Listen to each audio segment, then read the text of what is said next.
Graça e paz, queridos irmãos, um ótimo dia a todos. Hoje, dia 7 de julho de 2025, nosso devocional diário está em Lucas, capítulo de número 7.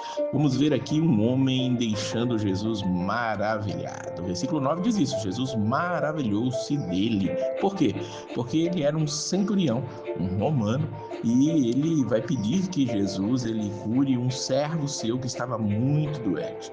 Quando ele ouviu falar de Jesus, ele pediu que os judeus fossem chamá-lo para poder curá-lo. Os judeus chegam até falam com Jesus que era lícito que Jesus fizesse aquilo porque ele ama a nossa nação e edificou a sinagoga, diz o versículo número 5. Claro que essa não é uma motivação para Jesus fazer nada por ninguém, por ele ter feito alguma coisa, mas Jesus vai até ele.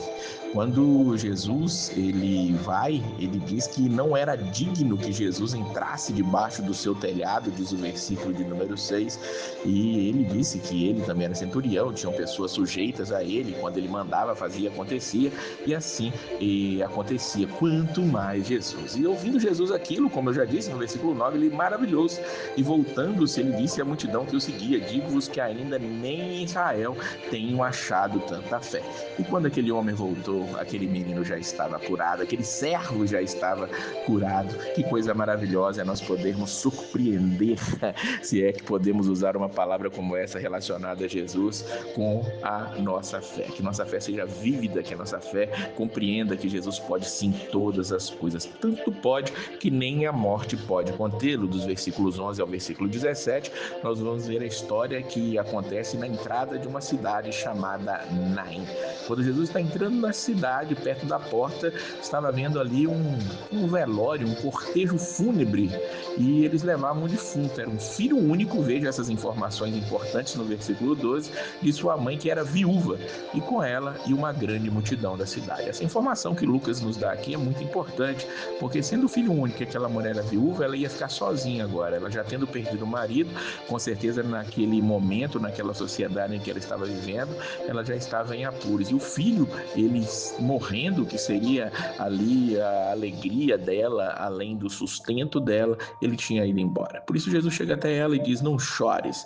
E ele disse para o jovem, diz o versículo 14: a ti te digo, levanta-te. E o defunto assentou-se e começou a falar, e de todos se apoderou temor, e eles glorificavam a Deus. Não é de menos, porque Jesus ele começou ali a fazer obras cada vez maiores e ali a ressuscitar os mortos, e vemos isso Jesus fazendo de maneira excelente quando era necessário. Claro que ele não chegou na porta de um cemitério e diz: levantem-se todos, mas quando Jesus fazia eram os sinais necessários. Lembre-se que Jesus faz o que é necessário, do jeito dele, da maneira dele. Ele não vai fazer tudo o que eu quiser que ele faça por mim, mas ele vai fazer sempre algo que vai, no fim das contas, gerar louvor e glória para o próprio Deus. Vamos lembrar que João Batista ele está preso, ele denunciou ali a Herodes por um adultério, e agora ele está preso. E ele chama os seus discípulos, diz o versículo número 19, e ele os envia até Jesus e manda perguntar a Jesus: és tu aquele que havia de vir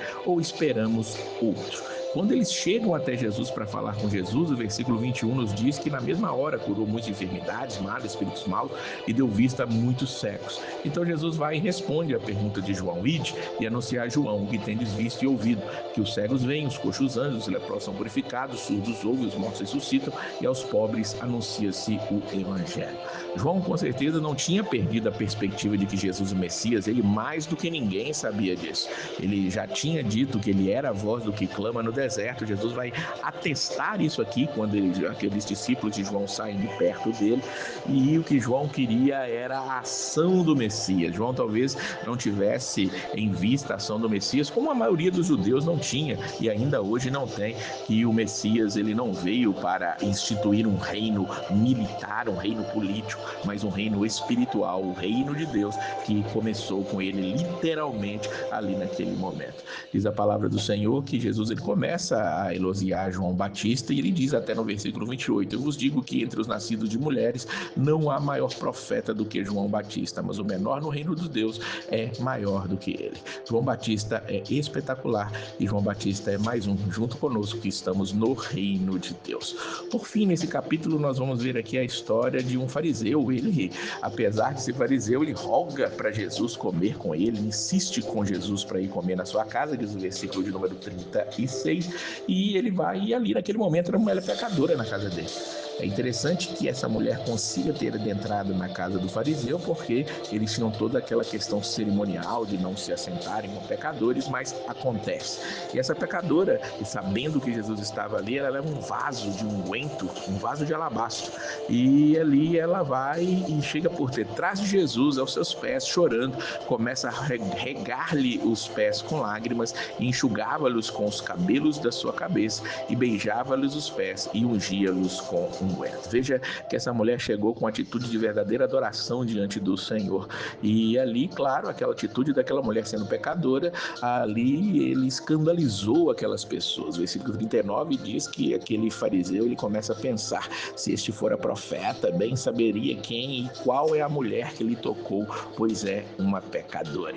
E Jesus vai dar uma lição àquele homem. Diz os versículos 44 até o 47. Vês esta mulher? Entrei em tua casa e não deste água para os pés, mas esta regou-me os pés com lágrimas e os enxugou com os seus cabelos. Não me deste ósculo, mas esta, desde que entrou, não tem cessado de me beijar os pés. Não me ungiste a cabeça com óleo, mas esta ungiu os meus pés com unguento. Por isso te digo que os seus muitos pecados lhe são perdoados, porque muito amou, mas aquele a quem pouco é perdoado, pouco ama. Veja que Jesus dá uma lição de etiqueta naquele homem. Aquele fariseu, ao convidar Jesus, devia ter feito tudo isso. Eram costumes naquela época de que lavasse os pés, desse o ósculo, que ungir a cabeça com óleo. Tudo isso era coisa natural de ser realizada na casa das pessoas a quem os convidados iam. Ele não fez nada daquilo, ainda criticou Jesus por aquela mulher estar fazendo. E Jesus mostra para ele que aquela mulher, ela entendia quem era ele de verdade. Era uma mulher que tinha muitos pecados e por isso amava mais. E Jesus a perdoou e diz para ela no último versículo desse capítulo: e disse a mulher: a tua fé te salvou, vai-te em paz. Que nós também reconheçamos os nossos pecados, nossos erros e nos derramemos debaixo dos pés ou sobre os pés de Jesus. Que nós estejamos deitados aos pés do Senhor, humilhados diante dele, sabendo que só ele pode nos dar o perdão necessário para termos vida nessa terra. Que o Senhor possa abençoar a sua vida, uma semana espetacular, e a paz do Senhor.